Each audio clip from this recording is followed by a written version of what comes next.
G'day. So what I'm going to be doing today is I'm going to be inserting a picture into my Word document in such a way that it will go where I want it to go. And I'll be doing this by inserting a table and then removing the borders from that table so they're not seen. So let's begin.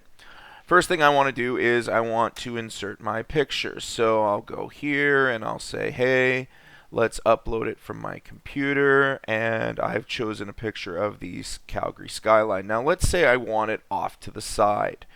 If you click and you put it here, so I'll press Control X and I'll press Control V, you'll notice, well, I wanted it off to the right side, and this is not really how I wanted it to look. So how do I fix that? And again, I just pressed Control Z to get it back to the way it was. Again, the easiest way of doing it is, again, sticking in a table. Now, I usually suggest put it on the second line just in case you want to add anything before. It's a lot easier. So I'm going to, on the second line, I'm going to insert a table.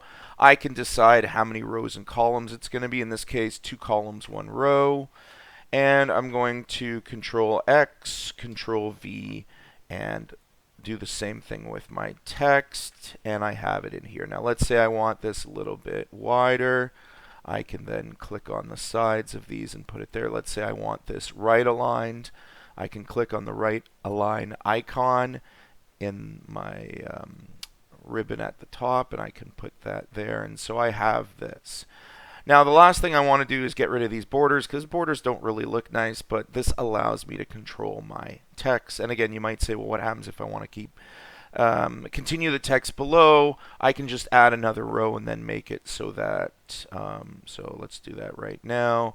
I'm going to insert a row below. I'm going to merge these cells, and then from there I can keep writing. Okay, and if I want to indent it, I can, so on and so forth. But anyways, let's get rid of the borders. So I'm going to select it. Now, usually table properties doesn't come up right away, so I'm going to select everything. I'm going to right click, and I'm going to say, hey, I want table properties. Usually these are all closed.